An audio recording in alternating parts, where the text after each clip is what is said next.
everybody, and welcome to the Aggieville Alleycats podcast, where come rain, shine, or anything between, we're here to deliver to you the Kansas State sporting news that you so love. I'm Ace Edwards, right alongside Connor Baltazar. And welcome to this week's weekly recap, where we have a brand new transfer portal commit, NFL draftees, or prospective draftees, draft prospects is the proper term there, and men and women's basketball, starting with the women because they deserve it. But before we get into this week's weekly recap, we do want to thank the sponsors of the show. That is Greg, Arthur, and Grandma. Thank you, Grandma. And if you want to support the show financially, check out the merch store. Supporters link is going to die T-minus 2 weeks.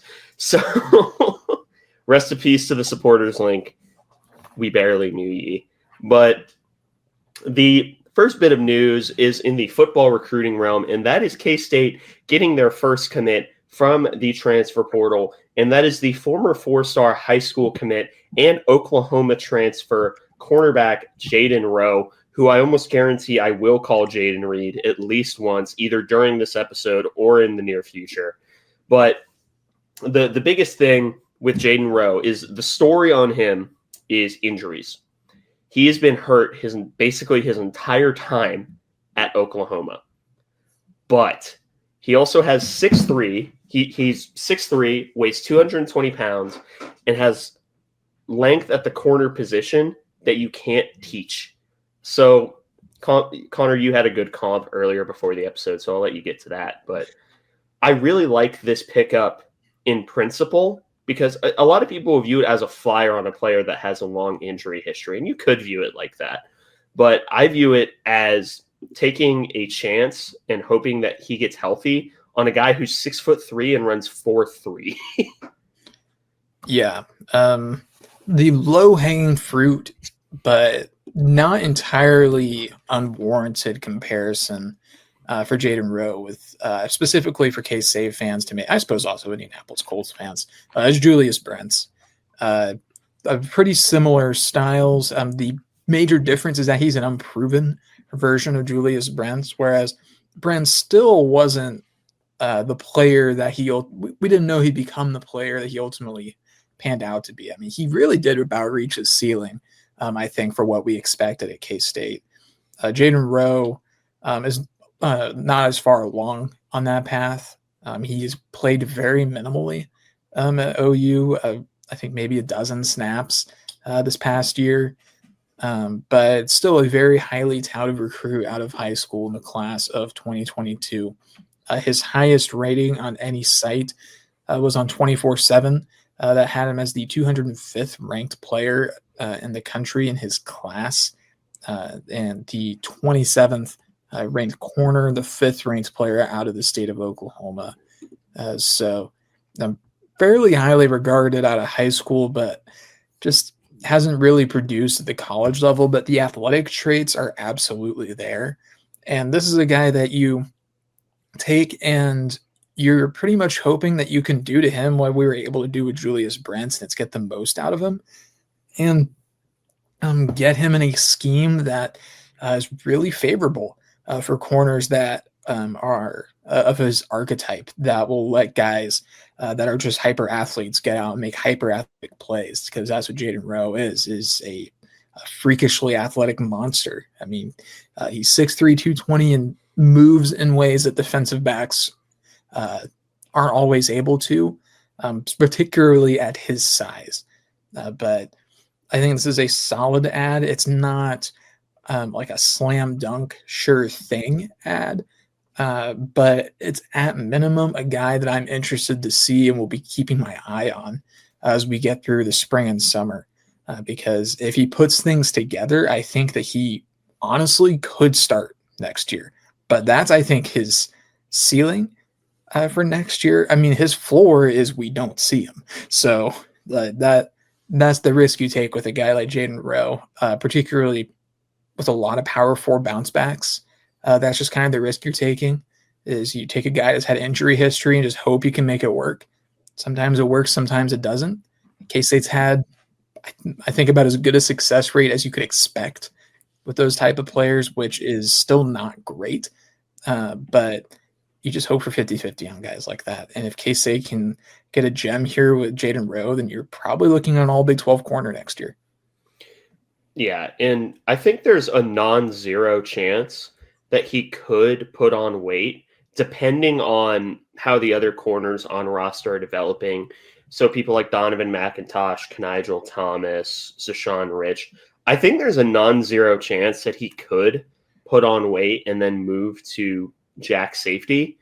Because if you look at the defensive backfield right now, the only proven pieces that are returning for next year is VJ Payne and, if you want to call it a proven piece, Colby McAllister, who, no disrespect to Colby McAllister, he's good. He's a really solid player, but you're still missing at minimum that third safety. And I would still like to see McAllister more as like a complementary piece who can be used less so as like your primary corner. So I can see a world where Rowe moves to one of the safety positions. Honestly, he might be able to play free safety. He would just be a really, really big free safety, which, I mean, there's no rule saying that can't happen. But I really prefer him to stay closer to the box, so stronger jack safety, or playing outside corner where he's able to use that length to sort of jam receivers at the line of scrimmage. Yeah. I've seen a few people speculate about him maybe even putting on a little more weight and playing a little bit of Sam linebacker, which I think is maybe a little bit ambitious. Yeah. But then again, I suppose it wouldn't be the first time we've tried to convert defensive back to Sam linebacker. Desmond Purnell, he uses safety that plays Sam.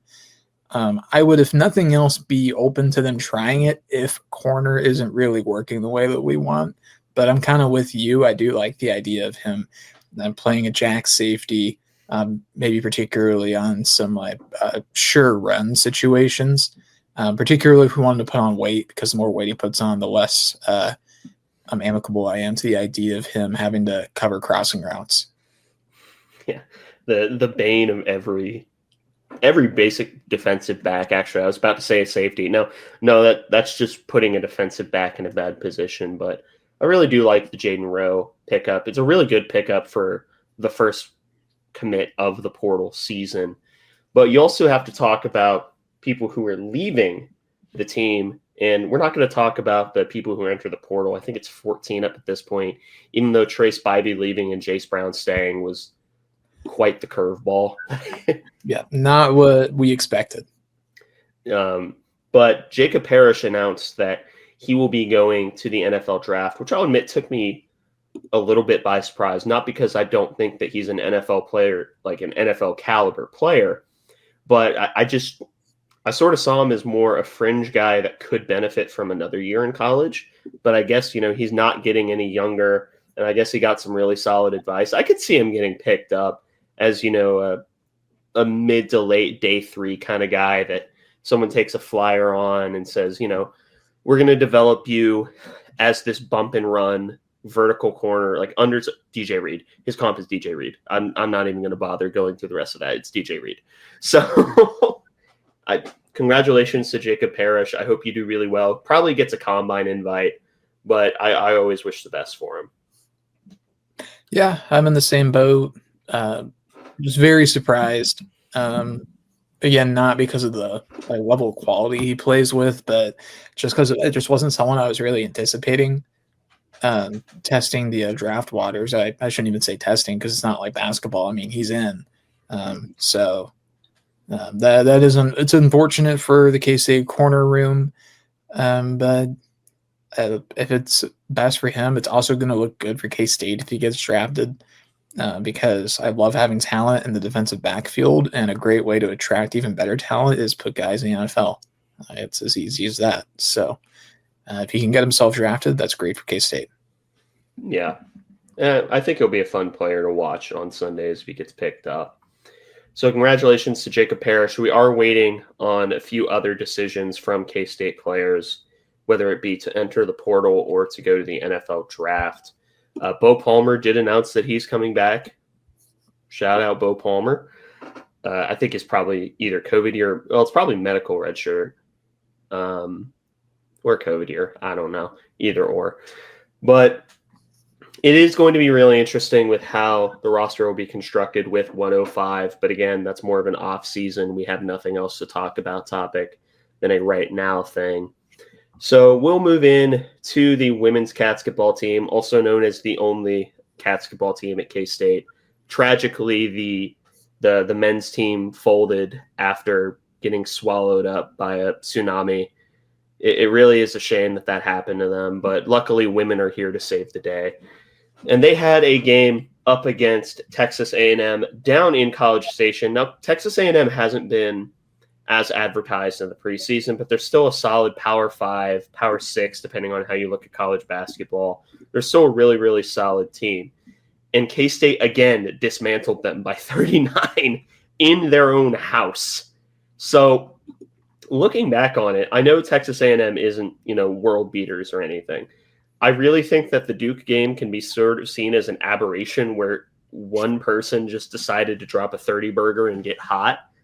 That's a shame. That could have happened to anybody. But this team really does have the capacity to be truly dominant against even the higher levels of competition, which, Connor, you can talk about your general thoughts and then the starters. Yeah, this was a fantastic performance for the women's basketball team. There's really no way to skirt around that. I don't really think there's any way to frame this as a bad outcome because A&M has been good recently. A bit of a down year for them, even though historically they have been a pretty good program. But, this was just like complete and utter domination from start to finish for the K-State women. They were up 26-10 after one, and they had a 27-9 third quarter. This game was hardly competitive, and the craziest part was that they did that with Ayoka Lee not really contributing all that much. So that just makes it even more impressive, really.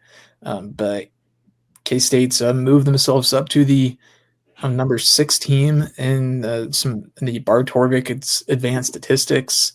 They're still a bit underrated by the coaches and AP polls, but that stuff will all normalize eventually. But they have one of their highest offensive ratings on the season, particularly given that A&M is a team with a pulse.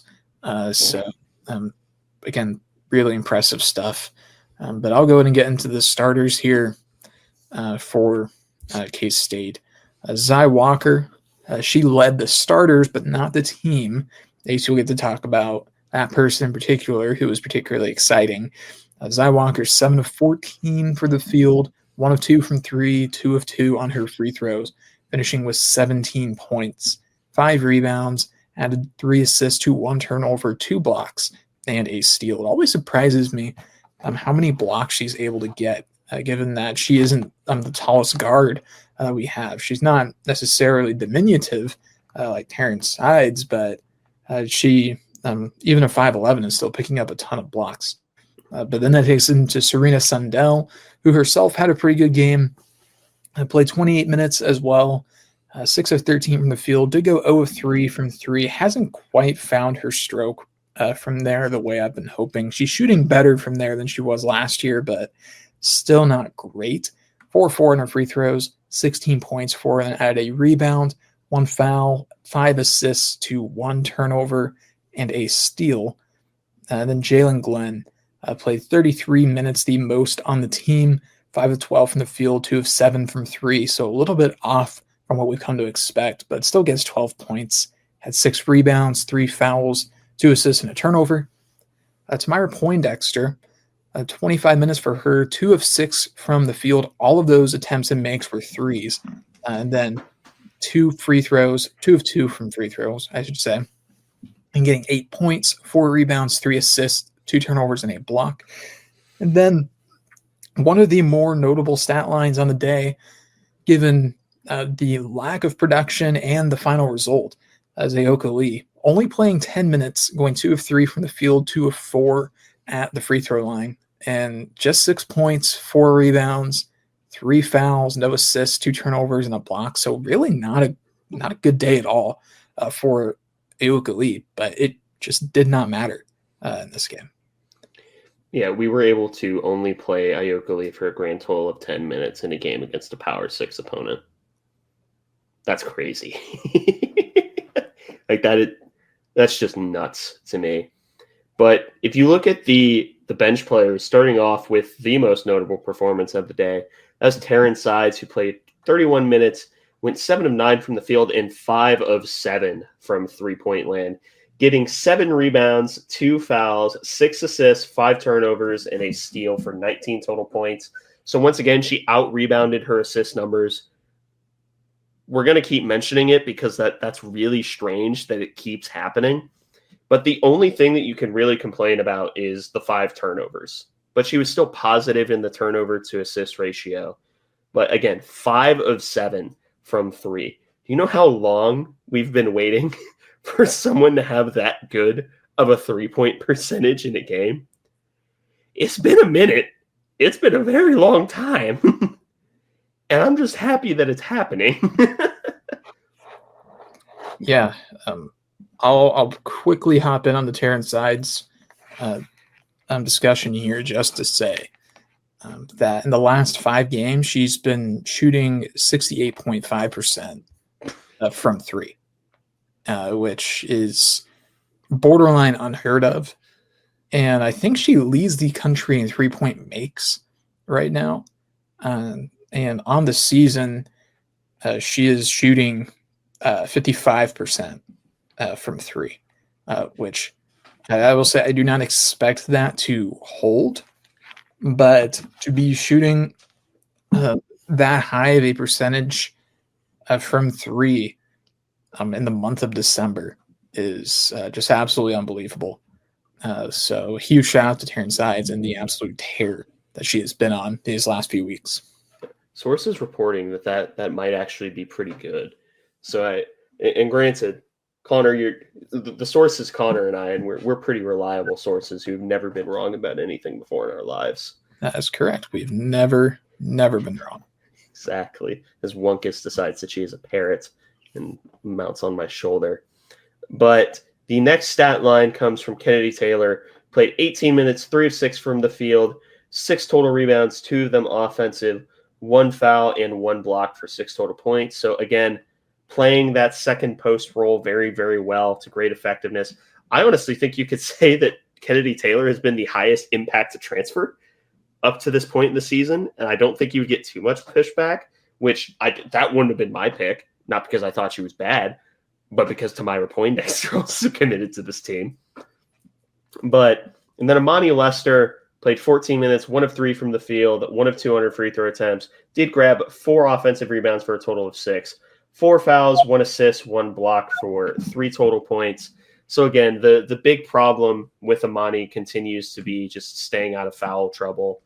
And who knows how long that'll take to develop. Because that was kind of Eliza's, that was Eliza's problem for a while, just because she was playing so much more physical than everyone else. And I think also Amani's the same way, but she's also considerably easier to spot than Eliza Maupin, because Eliza Maupin is basically a blur and is also smaller. So yeah, and speaking of Eliza Maupin, she's next up on the list. 13 minutes, 1 of 1 from the field, 3 rebounds, 1 foul, 2 assists, and a steal for 2 total points. So even taking out Taryn Sides, you still have to be pretty happy with the bench production in this game, and you could have been unhappy with it. It wouldn't really matter. We still beat A&M by 30. Yeah. I really don't know what to say about this game, other than just Taryn Sides really just took over. We shot 40% from the 3. We shot over 50% from the field. We were just phenomenal in this game. We did turn over 13 times, which is a little higher than you'd like, but we turned over A&M 18 times. We had 22 assists to A&M's 7. So, but the defense has been really great this year, with the only exception really being the Duke game, and that one was exacerbated because the offense in particular just wasn't that great in that game. But outside of that, I mean, this team has been really, really legit. And I mean, they're on an absolute tear right now. Yeah, and they're looking to continue that up against Middle Tennessee in St. Joseph this Saturday, and then up against New Mexico State in Manhattan on next Wednesday. I'm going to make an audible here. We're going to talk about the new soccer coach because, yes, I am stalling. But K-State did hire a brand new soccer coach for the upcoming season, among many other upcoming seasons, hopefully. But after Mike DeBeanie retired for medical reasons, which, shout out to Beanie for getting the program started, but I do think that it was kind of time to move on. And I'm actually a really, really big fan of the hire, mostly because it sort of blends both theories that you and I had, where my theory was top assistant at a tournament program, and your theory was, sort of mid-major, borderline program that's looking to take the next step. And this really pretty much did put that exact archetype into a blender, and that's the new coach. Yeah, I'd say that I'm reasonably pleased with the hire, because I mean, I have no illusions about the fact that this was probably not the most active job in the world. So it wasn't like we were going to go out and get like, I don't know, like the women's national team coach or anything. So no, I was just kind of curious to see who we'd land, partly because I don't really know a lot about the landscape in the women's soccer coaching compared, I guess, to some other sports. But no, Colleen Corbin, she is immensely qualified, I think, and has an interesting record as well, having been very successful at Wyoming, where they won a regular season title, which Wyoming, not an easy place to get soccer players. And then she went to St. Louis and was the associate head coach there, and they made the NCAA tournament this past year. They beat KU in the first round. So having a coach with some postseason experience is really big as well. So I've been pretty happy with that. She's added an associate head coach just a couple of days ago with Julie McClure as the associate coach, who I don't really know as much about. They were together in Wyoming, where they were on the staff. She was an assistant recruiting coordinator there for a while, but at the same time, I should say that Colleen Corbin was there. But beyond that, I'm just curious to see where they take everything with the team. I'm curious to see what they're able to do with the roster that we have right now, what they are looking to bring in terms of transfers. I think a couple of days ago from when this episode releases, or it'll be just a day prior from when this episode releases, December 12th, she put out, I guess, her version of the cat signal and tweeted that we have a new commit that's going to be showing up in January. So I'm presuming a transfer, but the recruiting sources in women's college soccer, particularly that are connected to K-State women's soccer, are pretty limited. They don't exist. Yes. So and I'm excited to see on what changes can be made, because it's not been a great product as of late. I thought this year, not visually, it was a bit better, but the results were the same. It hardly matters if it's a little bit more digestible to watch. If nothing's really actually changing in a substantive way. But I'm interested to see who she puts together for the rest of her staff, if she keeps anybody. They still list one of the holdover assistants, JC Ackerman, on the staff. I don't know if that means she's sticking around or if they just haven't made a new hire yet. I'm not really sure what's going on there. But she seems to have hit the ground running, if nothing else. So excited to see what happens. Yeah, and my goal for the women's soccer team under Colleen Corbin is get out of the basement. That's pretty much priority one. And then capitalize on the links to the Kansas City area as a soccer hotbed. Like those should be the top two priorities for any coach that comes to K-State. And I am hopeful that Colleen Corbin is at least able to get us out of the basement. I think my barometer for what I would be happy with, like, I'd be over the moon if we finish middle of the pack in the Big 12 next year. We might have to have a parade if we finish in the single digits in a 16-team Big 12 conference. Yeah, we'll lead the parade. There'll be 5 people that go to it, but we'll lead it. This is not a legally binding contract. But that's K-State soccer, and bad things are happening when K-State soccer gets billing over the men's basketball team. So we'll start with the worst news. Achor is off the team for basically, as it was explained, conduct unbecoming. Great. That was really strange because the leak to Goodman was conduct unbecoming, but the official press release was a mutual agreement because of personal reasons for Achor. So I doubt we'll ever get the full story on what happened. But things have been weird with Achor the entire season anyways, because I think he was kind of expected to have a much larger role than he's really had, but he had that family thing at the beginning of the season, and so didn't play for the first few games. And he's been very intermittent since then, which is too bad because he's somebody I was really looking forward to watching this year. But I don't know. I hope you got jersey insurance on your Rally House Achor jerseys.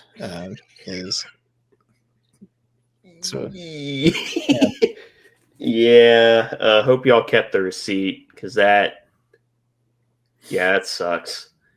Could become a collector's item though. So true. Who was the Martin? The jersey we found at this again. We are stalling, but we're going to tell this story. Maybe someone listening knows, but Connor and I were at the Rally House that's in Bill Snyder Family Stadium. I think was this a Cincinnati or Arizona State game? This was the Cincy game. Okay, this was the Cincy game. Connor and I were looking through the jerseys, right? And you know exactly what I'm about to say. Who the hell is Martin? Who is Martin? Number 6, Martin. We could not figure it out. Absolutely no idea. No indication what sport either. Because at first I thought it was maybe a baseball transfer, but no, he was a different number. Went through a bunch of other sports, could not figure it out for the life of us. Absolutely no idea who was it number 6? Yeah, it was number 6, Martin. Number 6, Martin. There's an NIL jersey in the Rally House at the Bill for a mystery athlete.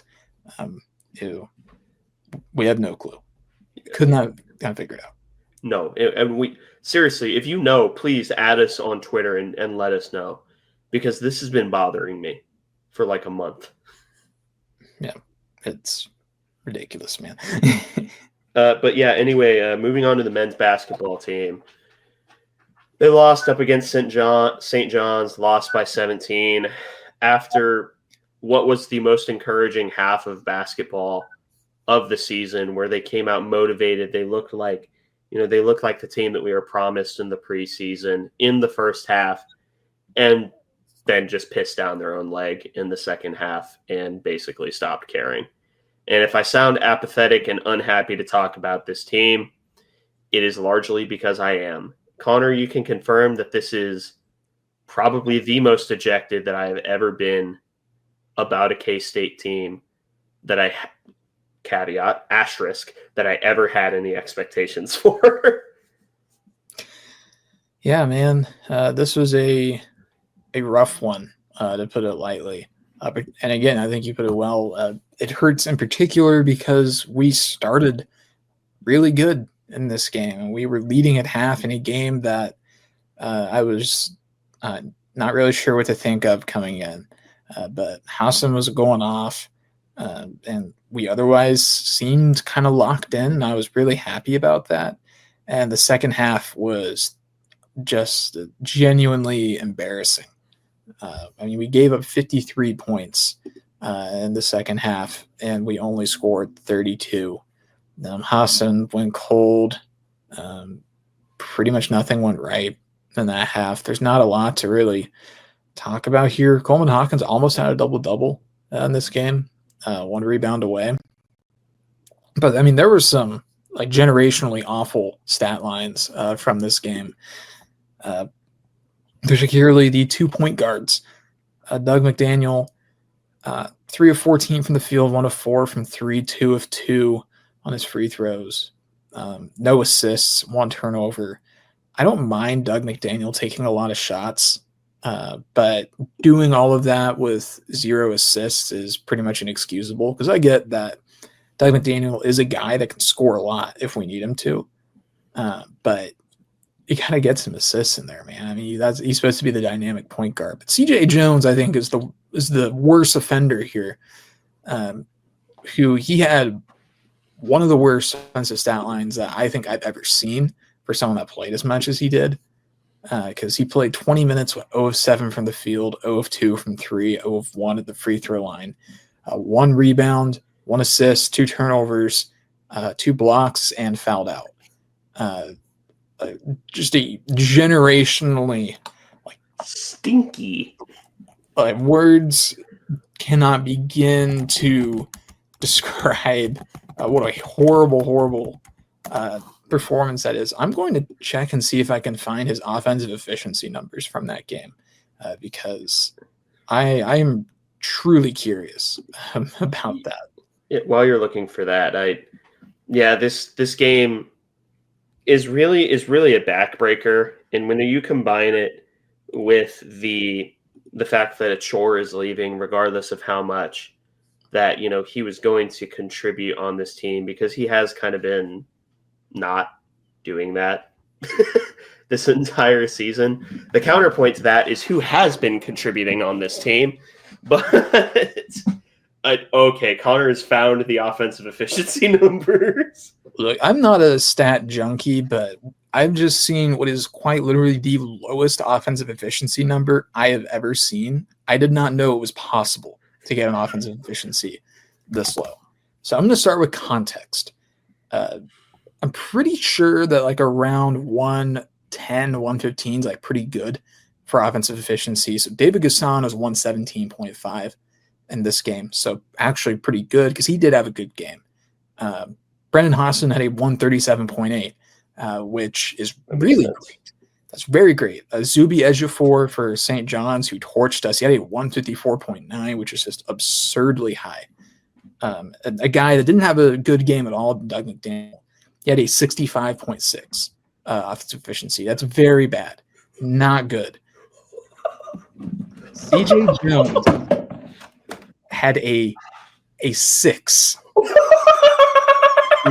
6 offensive efficiency. I did not know it was possible to get that low while playing as much as he did, because he played 20 minutes in this game.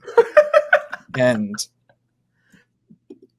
really, you got a rebound. It was a defensive rebound, so that probably doesn't count for offensive efficiency. He had 1 assist in 20 minutes. That is the only positive offensive stat that he has that may have contributed. I don't know what else they track on Bart Torvik, but yeah, he had a 6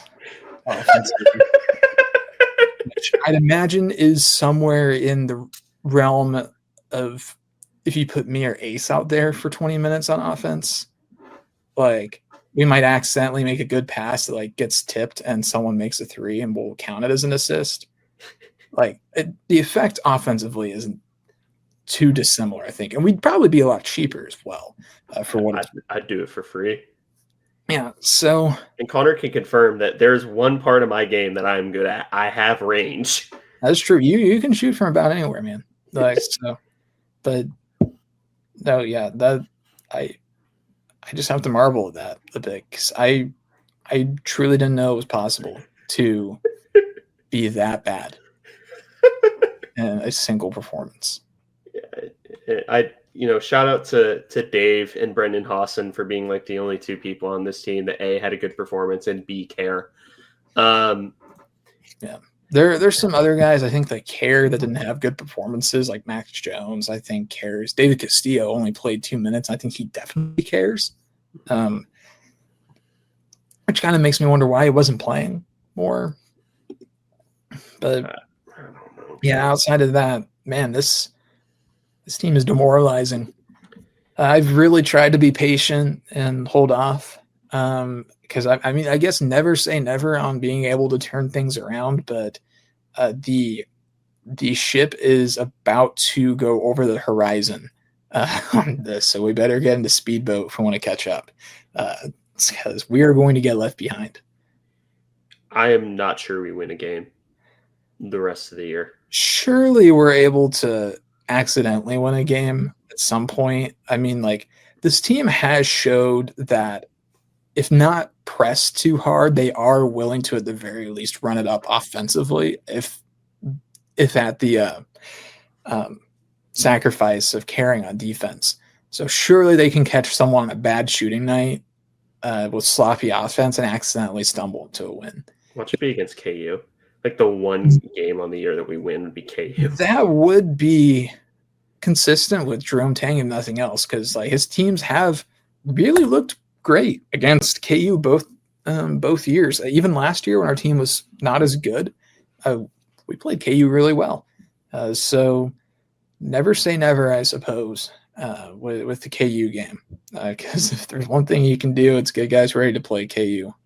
But man, things are not in a good way for the men's basketball team right now, which is such a shame because the preseason expectations were very high. And gosh, talk about a guy that's gone from kind of a fan base favorite to losing a lot of the fan base pretty quickly, and Jerome Tang, which is a shame, really is. But man, it's been a rough year for those guys. I thought you were going to say Coleman Hawkins, and I was about to say I don't think I have seen an individual player lose the faith of the fan base as quickly as Coleman Hawkins. And we watched Tyler Perry. I'm starting to think that Tyler Perry should be considered a damn folk hero for last season. Yeah, like that man was, if nothing else, he was always 100% of the time putting forth effort. So Yeah. like we could always count on him for wanting to win the basketball game. Like, funnily enough, without Tyler Perry last year, we probably don't even make the NIT. So we don't. Well, we don't have that. But I don't know what's better, making the NIT and going out round one in the blowout, or just not getting postseason at all, I suppose. Well, the answer is getting your backs blown out in the NIT. The only thing worse than that is going to the CBI at all. So yeah, I don't think they even invite power conference teams anymore. Like for that, they might. I'm not sure, but no, it's a sad state of affairs for K-State men's basketball. Things are looking more down than they have in a while. I suppose some parting wisdom, though, is that even the Bruce COVID year team won, I think, 3 or 4 games in conference play. So now they almost beat Texas with Shane Southwell. That is true, and like 7 players. Players. I will say, to put an asterisk on that comment, the fact that we are having to make that comparison with this team and the alleged NIL budget that they had is very upsetting, to put it lightly. But I suppose that's what you get with someone who is realistic but wants to be relentlessly optimistic even in the face of overwhelming evidence to the contrary. You have any final notes before we leave? I really like women's basketball. I really like winning too. Anyway, thank you all for listening to this episode of the Aggieville Alleycats podcast. If you want to follow or contact the show, you can follow us just about anywhere at Aggieville Alleycats. And if you want to follow us more personally, I am at AC Edward00. I am at Connor Balthasar, capital C, capital B. And if you want to support the show financially, please be sure to check out the official Aggieville Alleycats merch store found in our podcast and Twitter bios. But most importantly, thank you all for listening to this episode of the Aggieville Alleycats podcast. Where come rain, shine, or anything in between, we're here to deliver to you the Kansas State sporting news that you so love. Stay safe, Alleycats.